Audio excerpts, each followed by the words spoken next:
আর এই মুহূর্তে যে বড় খবর দেব আপনাদেরকে, আরাবল্লী নিয়ে এবার সুপ্রিম কোর্টের যে রায়, বিগত 1 মাস আগে যে রায় দেওয়া হয়েছিল, পাহাড়ের উচ্চতা 100 মিটারের কমে খনন কার্য এবং খনন কার্যে বাধা নেই, সুপ্রিম কোর্টের রায়ের বিরুদ্ধে ক্রমেই বাড়ছে জনমত। আজ থেকে প্রতীকী অনশন শুরু হয়েছে। আমরা এই সমস্ত বিষয় নিয়ে কথা বলবো। এই মুহূর্তে সরাসরি নিউজ রুম থেকে আমাদের সঙ্গে রয়েছেন আমাদের পলিটিক্যাল এডিটর আশিস চট্টোপাধ্যায়। আশিস দা, সুপ্রিম কোর্টের রায়ের পরেই আরাবল্লী পাহাড়ের সংলগ্ন যে সমস্ত পাহাড় রয়েছে তাদের অস্তিত্ব নিয়ে প্রশ্ন শুরু হয়েছে এবং সেক্ষেত্রে আজ থেকে প্রতীকী অনশনও শুরু হয়েছে। সব মিলিয়ে ঠিক কি পরিস্থিতি এই বিষয়টা নিয়ে?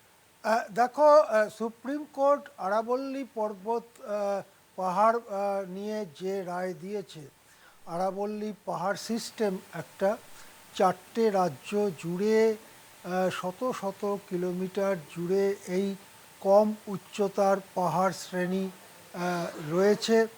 দিল্লি থেকে শুরু হয়ে হরিয়ানা হয়ে রাজস্থান হয়ে গুজরাট পর্যন্ত সে রয়েছে, কিন্তু তার শৃঙ্গগুলো খুব উঁচু উঁচু নয়, হিমালয়ের সঙ্গে তুলনীয় নয়। এর সবথেকে উঁচু শৃঙ্গ 5000 ফিটের মতো মাউন্ট আবু। এছাড়া বাকি সবই উঁচু শৃঙ্গগুলো 2500, 3500 এইরকম।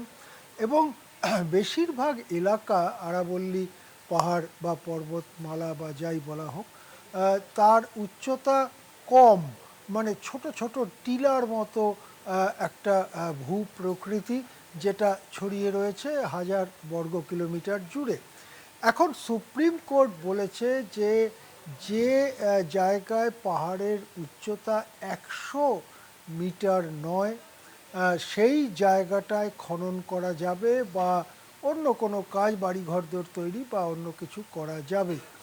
দেখা যাচ্ছে হিসেব করে যে 100 মিটার উচ্চতার পাহাড় এর নিচেটাই হচ্ছে আরাবল্লী পাহাড় মণ্ডলীর বেশিরভাগ এলাকা।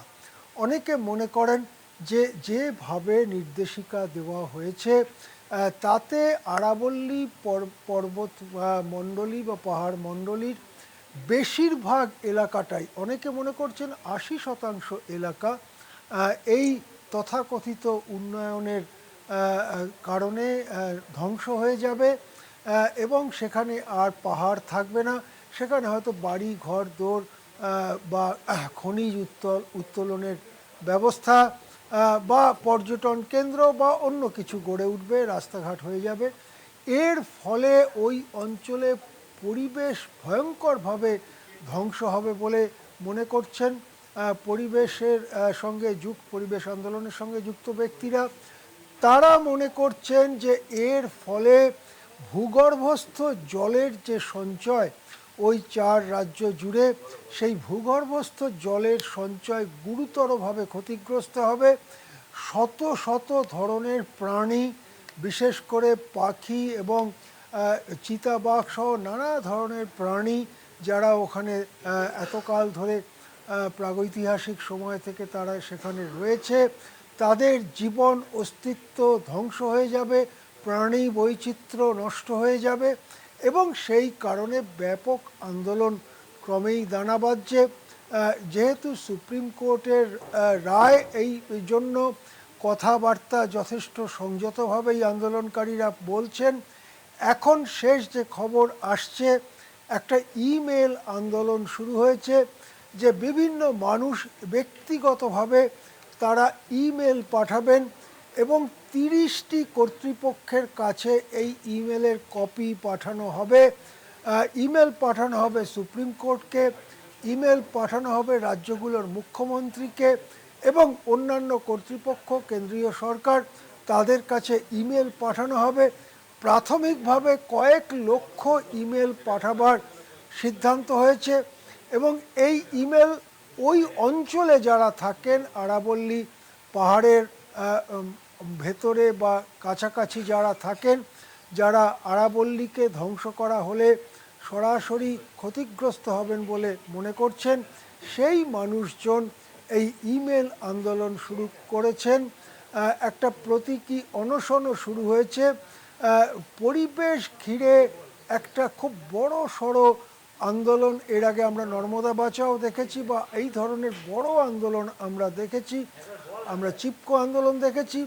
এখন আরাবল্লী বাঁচাও নিয়ে একটা বড় সড়ো পরিবেশ রক্ষার আন্দোলন দানা বাঁধতে চলেছে বলে অনেকে মনে করেন। বিশেষ করে বর্তমান পরিস্থিতিতে যেখানে পরিবেশ দূষণ এবং পরিবেশ ধ্বংস হওয়াটা একটা ভয়ঙ্কর বিপদ হয়ে দেখা দিয়েছে। পৃথিবীর সবথেকে দূষিত রাজধানীর তকমা বারবার পাচ্ছে ভারতের রাজধানী দিল্লি। সেই জায়গায় দাঁড়িয়ে কর্পোরেটদের চাপে আরাবল্লী পাহাড় মণ্ডলীকে ধ্বংস করার প্রচেষ্টা হচ্ছে বলে অভিযোগ আনা হচ্ছে আন্দোলনকারীদের তরফে, এবং তার বিরুদ্ধে এই আন্দোলন এখন আরও বড় চেহারা নিতে শুরু করেছে। একেবারেই আপাতত ধন্যবাদ জানাবো আপনাকে। এতক্ষণ সরাসরি নিউজ রুম থেকে আমাদের সঙ্গে ছিলেন আমাদের পলিটিক্যাল এডিটর আশিস চট্টোপাধ্যায়।